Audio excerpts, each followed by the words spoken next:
In this episode of Scaling Postgres, we talk about data loading speed, view dependencies, users and roles, and high availability clusters. I'm Preston Jameson, and this is Scaling Postgres, episode 81.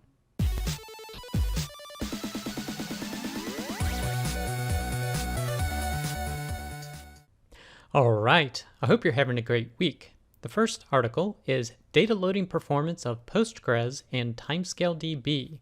And this is from the blog at ceoelho.net called Stuff About Things. And this is basically a performance investigation looking at comparisons of insert performance between Postgres and TimescaleDB, and mentions Simon Riggs at Second Quadrant prompted him to look at the performance of loading a lot of data between Postgres and TimescaleDB.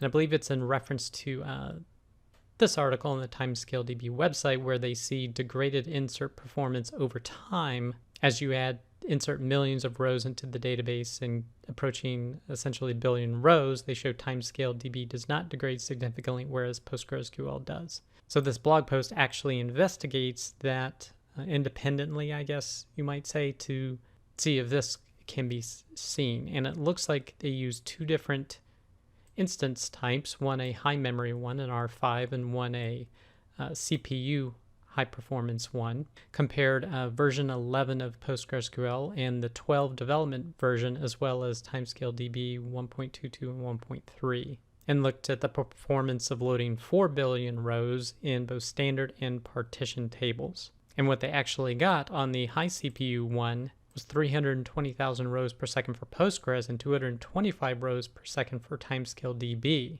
And this is an ingest rate of about 100 gigabits per hour, he indicates here. So didn't really see this drop off as indicated in this. Now, this may be a different version. Maybe they're using version 10 of PostgreSQL. I don't quite remember where, and I don't see where they're saying what version this is. But it goes through the test scenario and then shows how he did the configuration, and then shows the performance here. So you could see 1.22 of TimescaleDB is in around the average of 183,000 rows per second, whereas different variations of whether it's a standard table or partitioned into monthly or weekly, both the 12 development version and 11 version are all north of 200,000, approaching as high as 268,000 rows per second. And then looking at the high CPU capability instance, here it looks like he just used version 11 of PostgreSQL. Standard tables got up to 325,000 inserts per second, whereas the partitions were a bit lower. In TimescaleDB, around the 220,000 per second mark. So I thought this was very interesting that he did not see the same thing. Now, again, the tests are different, the methodology may be different, and of course there's more than just ingest rate if you're working with time series data. But if you're evaluating different database systems and wondering, do you want to use something like TimescaleDB, maybe it makes sense to go ahead and do your own benchmarks with PostgreSQL versus other solutions you're evaluating to see if it gives you better performance or not, and what the difference is. So definitely interesting blog post to check out. The next post is Tracking View Dependencies in PostgreSQL. So this is talking about when you have a table you've created and you create a view on it. If you try dropping the table, it's going to give you a dependency error because it cannot drop the table because other objects depend on it, the view. And you can't actually alter a table and drop columns from it as well, because you can't drop the column because the view depends on it. So if you have the scenario where they're mentioning here, you want to go from an integer to a big int, you actually have to remove the view, make the change, and then add the view back. And they mention some very good best practices for views here. And they mention views are good for two things. One, they allow you to have a recurring SQL query or expression in place for easy reuse. And two, they can be used as an interface to extract from the actual table definition so that you can reorganize the tables without having to modify the interface. And they say two patterns here that they see people sometimes use that kind of causes problems if you have views within views within views.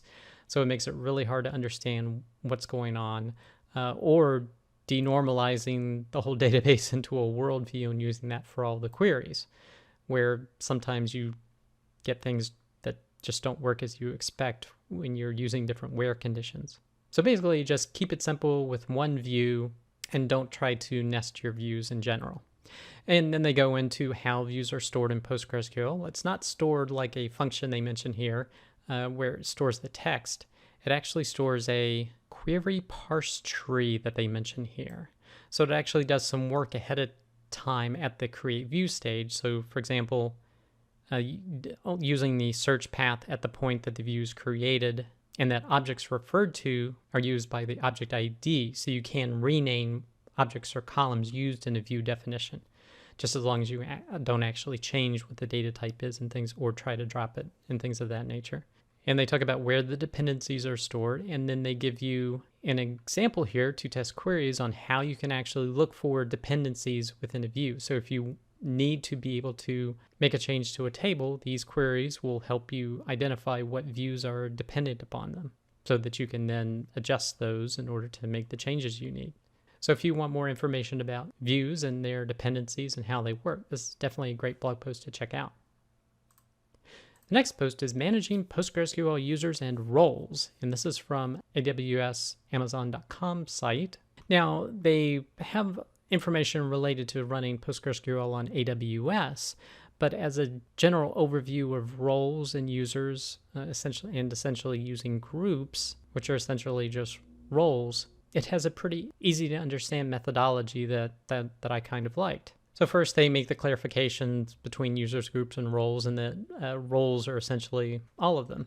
And generally, roles that are users can basically log in. So for example, you can create a user with this password, and it's the equivalent of creating a role as long as it's with login, so it can log in. So it's a role that can log in. That's the only difference between these two statements. That's essentially what a user is.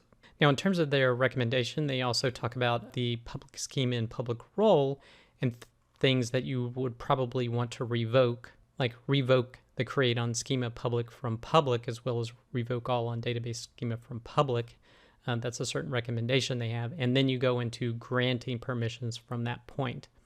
And they mentioned that when you're creating the role for accessing objects, you need to give roles to the database and then the schema and then the individual objects.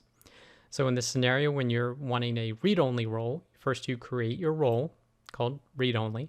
Then you grant connect on the database to this read-only role. So you grant the database. Then you grant usage on the schema, whatever the schema name is, to the read-only role. And at that point, you can grant select on the individual tables to the read-only role. Now, if you don't want to do individual tables, they say you can do all tables. And then if you want to make sure that this happens for future tables created in the schema, you need to alter the default privileges in the schema for this role. And then they go over the same process for doing a read-write role to be able to create objects if you want, as well as insert, update, delete, select on the tables. And then once you've done that, creating users, you simply create the user and then grant it to a particular role or revoke it from a particular role. So I kind of like this methodology that's laid out here. And if you're wanting to update how you're using users and roles, definitely a blog post to check out. The next post is how we build a scalable on-premises PostgreSQL cluster. This is from medium.com and the Enigma blog. They're talking about how they needed to create a PostgreSQL cluster on, I believe, a customer's on-premises site. So they wanted to be able to build it up and have it be highly available. So they used these tools from the application. It goes through HA proxy. And then they wanted to have a leader or primary database with 2 replicas. And they wanted it to be highly available. So they're using Patroni and console as a means of leader election. So they go through all the different components of it and how they set it up. Now, they don't have every single command on how they set it up, but they just discussed how they went through and set this up for their use case. So if you're interested in developing a high availability solution, maybe this blog post is of interest. I'll also reference that they did mention at the bottom here, going from a single PostgreSQL server to a cluster is not very straightforward. And that's definitely true. And they've chosen particular tools. But one that may be kind of easy was I covered in a previous episode, where there's this extension called PG Auto Failover.